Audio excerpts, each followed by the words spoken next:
ආයුබෝවන් ළමයිනේ මං අර කිව්ව විදියට මේ අලුත් වැඩේ පටන් ගන්නයි යන්නේ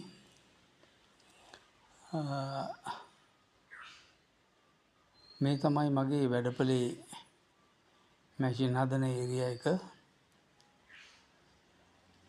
හොඳ වැඩ 3 දෙනෙක් තමයි මට ඉන්නේ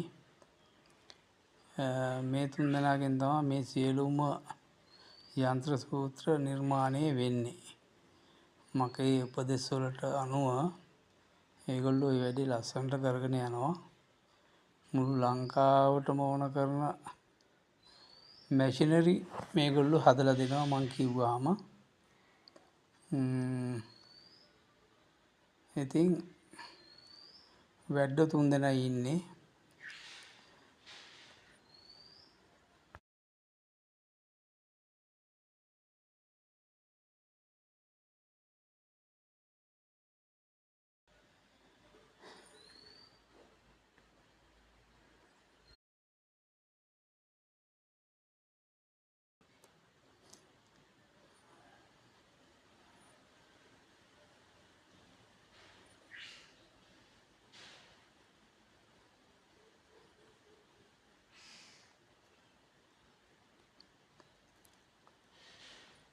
දැන් අපි මේ සබම් මැෂින් එක මේ හදලා ඉවරයි අවසාන අදියරේ වගේ තමයි තියෙන්නේ අපි දැන් මේක හෙට පළවෙනි ටෙස්ටිං එක කරනවා එතකොට මම වීඩියෝ එකක් දාන්නම් බලන්න මේ අලුතෙන් හදන සබම් මැෂින් එකේ හොඳ නරක වෙනස් වෙන්න දේවල් තියෙනවා නම් ඔයාලත් අපිට කමෙන්ට් කරලා ෂෙයා කරලා උදව් කරලා අපිට උදව් කරන්න.